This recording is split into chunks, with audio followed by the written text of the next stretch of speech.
So it seems like AI is just getting crazier and crazier. We've talked about this numerous times over the years. And with that being said, I literally had somebody ask me about this very topic we're going to discuss and go over in the video.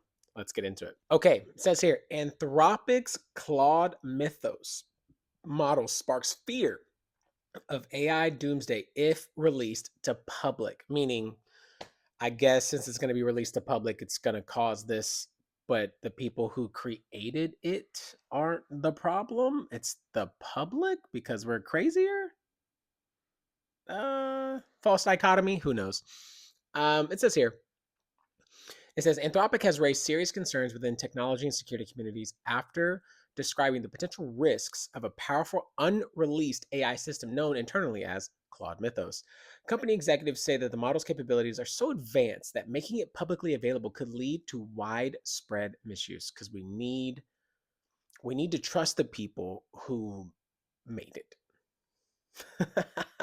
Isn't that isn't that what governments do, and then they hide, documents like Epstein files or aliens for decades and then smear people or unalive people or do bad things to people when they try to, expose it and make treaties around, I don't know, Antarcticas, and you can't look at that either. And so, the stuff is just too, if it got out to the public, it would, cause devastation. So we should really trust people um, who do all kinds of atrocities and work in evil ways and secret ways and black budgets and secret societies and Freemasonry and demonic type activity, satanic type activity, satanic worshipers, people who do things to children, people who, drink certain fluids that are not fluids that are supposed to stay in the body, to not age. I mean, come on,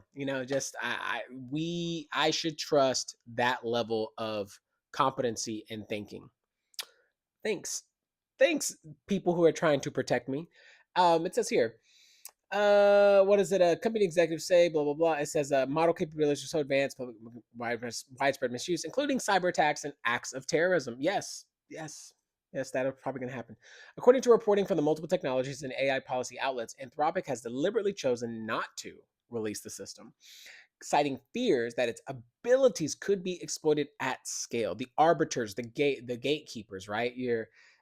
Because you know better, right? Golly, dude, the arrogant, the arrogance here, the gaslighting, right? The company, which has positioned itself as a leader in AI safety, warned that the model's potential applications extend far beyond current consumer-facing tools, meaning it's otherworldly, it's supernatural, you could say, right? Um, One executive described the situation in stark terms, saying the model could dramatically lower the barrier for conducting sophisticated cyber attacks. Absolutely, it's AI. That's what things can happen today. Script kiddies, which means somebody who hardly knows anything about how to hack or how to be malicious in some sense, can literally just put their thoughts into an AI, type out how this would happen, how you would do this verbatim, and then just execute. Done. So when something does that and it does it even better and is more critiqued, more refined, right? And gets the job done faster. Of course, I understand the risks. I understand the risks. Thanks, guys. Another added that releasing it without safeguards would risk enabling a wave of harmful activity that existing systems are not prepared to handle. Okay, it's good to know. Good to know that they're not prepared to handle it, but you guys are. I guess so. The concerns center on the model's ability to generate highly detailed technical instructions, automate complex tasks, and adapt quickly to user intent. I don't know if you guys read about that stuff about like AIs trying to circumvent controls or security controls. Man, I've seen some crazy stuff. While such capabilities have legitimate uses in research or in the industry, experts worry that they could also be used for repurposed for malicious ends, including hacking critical infrastructures or coordinating large scale attacks. Well, if you're doing that and you know that works, then you would on the back end, on your side, would then prepare and learn how to utilize that and then put in the safeguards, make the refinements, make the adjustments, do the vulnerability scanning, assess all the risks, and then put it into the risk, right? Um, and what's a certain level of acceptable risk. And clearly, this is not. And clearly, what we have is already showing holes as it is, anyways, when this shows that. So that means that if you know about it, you would want to put those implementations to not have AI being able to expose that or exploit that.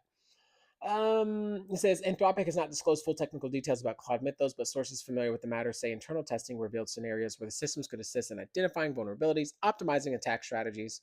As one insider put it, the issue isn't just what it knows. It has a being, it has a pneuma. Come on, God. We talked about this. You know, I talk about this every time. I've talked about it for years. This is not new news, but how effectively it can apply that knowledge in real time. The company's decision highlights a growing divide in AI industry between rapid deployment and cautious development. While some firms continue to release increasingly powerful models to the public, others are beginning to emphasize controlled access and staged rollouts. Anthropic said it's continuing to study the system under strict internal controls and is working with external experts to evaluate risks. The company also called for broader industry standards. Well, that's good, noting that this is not a challenge any single organization can solve alone, meaning it's too much. You've created something that's too much, and you could use it for the betterment, right? But you're not. You're not using it for that. You are using it for whatever top secret clearance, super duper clearance that the president doesn't even know type stuff, right? Um, that you and the reptilians are all in an antichrist system, a beast system, a one world religion, a one world currency, a one world order, a one world ruler. Come on, man. Like everything that I can talk about this can lead to a biblical. It's not because all things like you just kind of like falsely make something into a biblical means. No, everything is catching up to a book that was written thousands of years ago at this point, and books that were written thousands of years ago. And somehow it still holds true. It's the most valuable book, the most valuable thing you can ever read, which is the Bible, period. Old Testament, New Testament. Bible prophecy talks about things like this, talks about this coming where we get into the stage where a future humanity gets into a stage where these things are possible. And from that, the fruit of those things come the end of the world, the tribulation, the great tribulation, the returning of Christ, the mark of the beast, the seven seals, the seven trumpets, the seven vials, right? There's seven bowls, the book of Revelation, prophetic things that are happening between nations. How do we get there? Now, the layman back then could not understand what this was, because this is too future, too supernatural for them to comprehend, right? And so, like, they know that it's coming, they know that it'll be something like this, and they can only theorize what it would be. We are in that stage where we can not only theorize, we can conceptualize what that actually looks like, dude. This is very real. I had a guy today. I'm on call today. I'm working. I'm taking a break right now. Um, Working out my calves with a lacrosse ball because I'm super sore from exercising. It's really painful. What is it? And a guy was like, "Hey, by the way, do we have like a Project Glasswing?" And I just read about Glasswing yesterday because it relates to Claude Mythos, because they don't want to release Claude Mythos out because it is the T9000, the Skynet of what we've watched 30, 40 years ago when Terminator came out, right? Stuff like that, man, where the machines are rising up and somehow it's going to take over the world. And he was like, is our organization going to have something like that? I was like, you know what?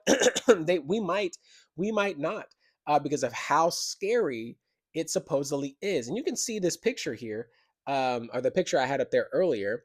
It's just a picture of what looks like ruins, and then you have these very future, like ruins of an old city, not even an old city, an old time or outdated is better what suggests, of outdated civilization, and must be upgraded into these boxes that look modern and futuristic and efficient, about what they do and how they're used. Like you can just see, and there's like there's like two of them right there amongst this city of ruins, right? And I'm sure that people that live there could be cyberpunk 29 whatever it is, 2099. We talked about that, where like futuristic cybernetic beings who are trying to merge themselves to gain immortality, but then end up giving flesh for robotics. Like this stuff sounds so sci-fi, and it's very, very real. We're living in a Blade Runner society where it's going to show up, wondering how the scriptures get to certain points in society where you can see, well, this massive thing changed the whole landscape. It changed the direction of humanity.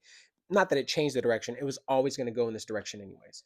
Um, and how this runs biblically into what we would discuss in times and where people are going to show up and how this stuff is going to continue to flourish until the return of Christ, and how we're going to look even more with Matthew 24, Mark 21, or Mark 13, Luke 21, end time scriptures that talk about no one knows the day or the hour.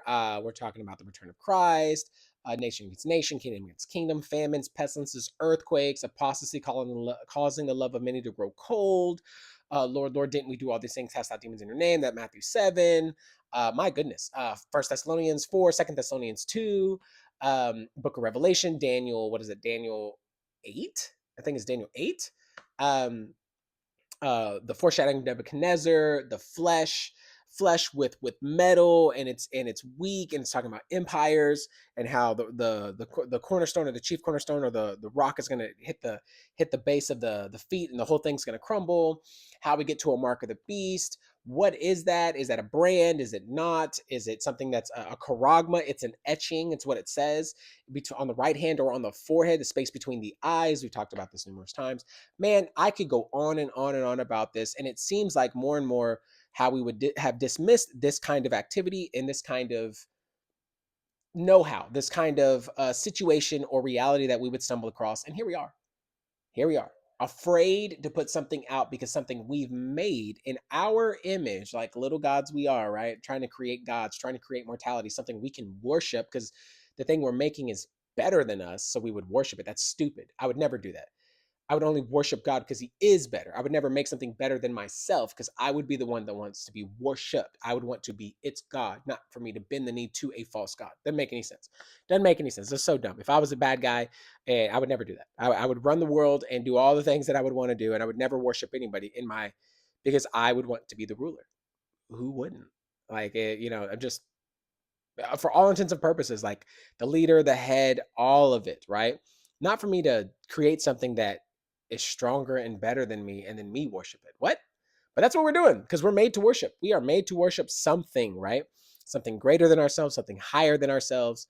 And the only person that I'm worshiping, the only God that I'm worshiping is the God of the Bible, Father, Son, and Spirit. So, anyways, guys, let me know what you think about this Claude Mythos, where that's going to go.